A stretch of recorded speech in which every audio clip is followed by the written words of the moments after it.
Are you a manager that feels like the best way to make sure that you're across what your team is doing and you are doing a good job is to be into the details of your team's work?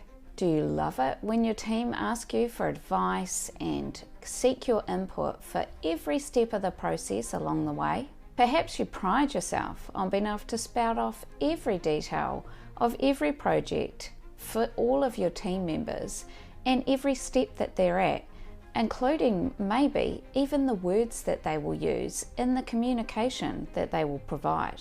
Almost like you wrote them yourself. Well, I'm sorry, but if that sounds familiar, these are signs that you could be a micromanager. I'm going to run you through 5 signs that you could be a micromanager and some tips to help you pull out of it. Sign number 1 is constant checking. This is one of the most common signs of micromanagement, the need to check every detail of your team and progress. Do you find yourself frequently asking for updates on how things are going, reviewing emails, or even watching over their shoulders? This is a sign that you might be stifling their own progress with your constant surveillance. Do a check of yourself over the next week and really think about how many times you're asking for an update on progress from your team, or how often you seek feedback on how things are going from them. If you're catching yourself frequently asking questions about where tasks are at or for progress updates, have a think about how it is that you assign these tasks or projects to your team. Are you providing them with clear expectations? If you haven't assigned a task clearly with expectations, deadlines, and an update schedule, then you may be leaving yourself open to be a constant checker throughout the project or task. To overcome this, make sure that you are really clear about what it is you expect when you assign a task or a project. Provide the deadline and a clear communication plan for when you want updates and how often, so that you can stick with this. This will help your team members stay on track and avoid your need for constant checking throughout the project, as you'll know that there's a time coming up that you've already scheduled that you're going to get an update from them on how things are going. Once you have done this, release. Give your team the autonomy to work through the task or project and take ownership over their work. Trust them with a communication plan. Ensure that it's a schedule of when you're going to have check-ins with them so that you can discuss progress, address any issues, and provide feedback. This way you know the check-in is already scheduled. You don't need to check in on them randomly throughout the time. And if you do feel that desire to go and ask what's going on, check yourself. What is it that you actually need to know from them at that point? Why is it that you need a random check-in? Why can't you just wait for when it's scheduled? And if it isn't urgent, just write it down and make a note so that you know that you've got that question ready to ask them when the check-in comes up. Sign number 2 is over-involvement. This usually shows up through a manager making decisions without seeking out feedback or the team's involvement. Micromanagers often feel the need to be involved in every decision, big or small. Are you making decisions for your team without seeking their input? Perhaps you ask them for their input and then immediately interrupt them with your own opinion of how that actually won't work and you're going to go ahead and do X and Y anyway. Perhaps it's more subconscious and you're actually making decisions as they come to you without even thinking about asking for the team's input. If you recognize that you're delivering outcomes to your team more than you are seeking their feedback, you may be slipping into a micromanager.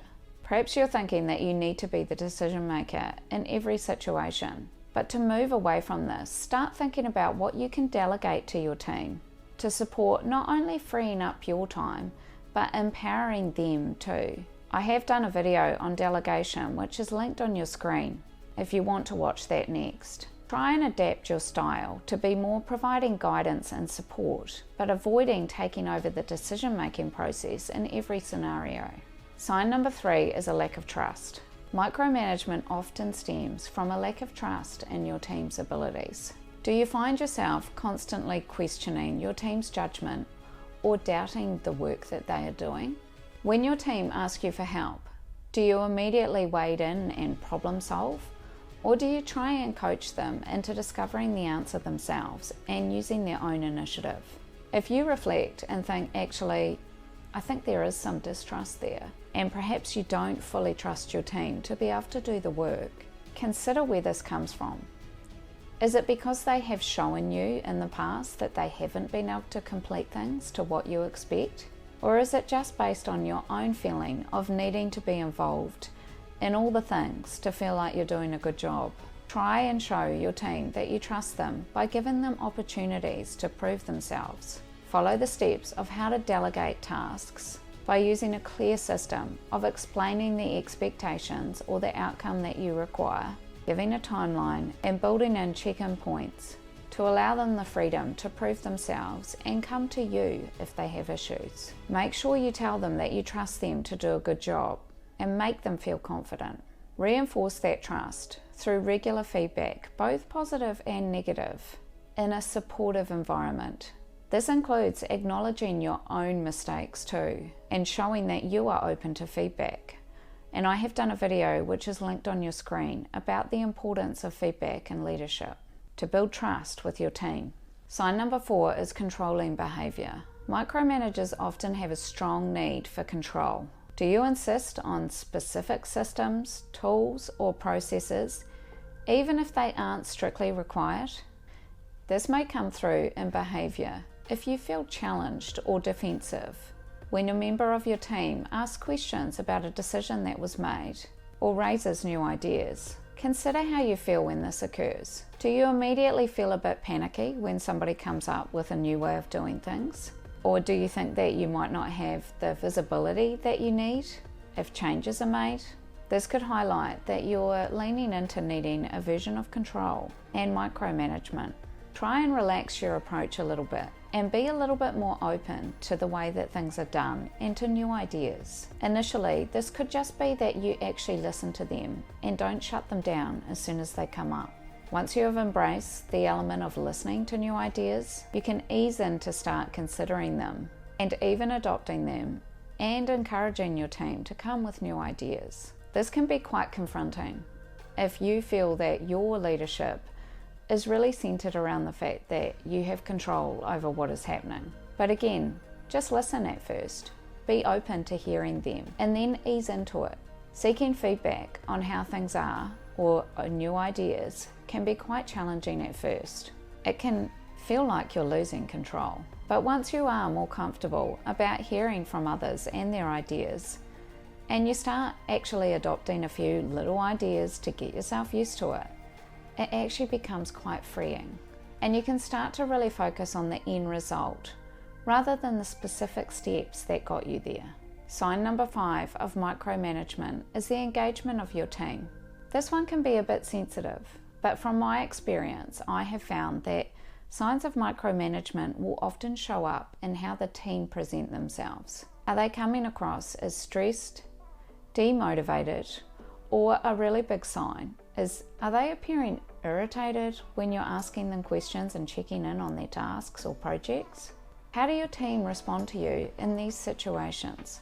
Take the time to reflect on this and think about how the team actually respond to you. Are you picking up on any negative emotion with your team? Have they outright expressed to you that they feel micromanaged?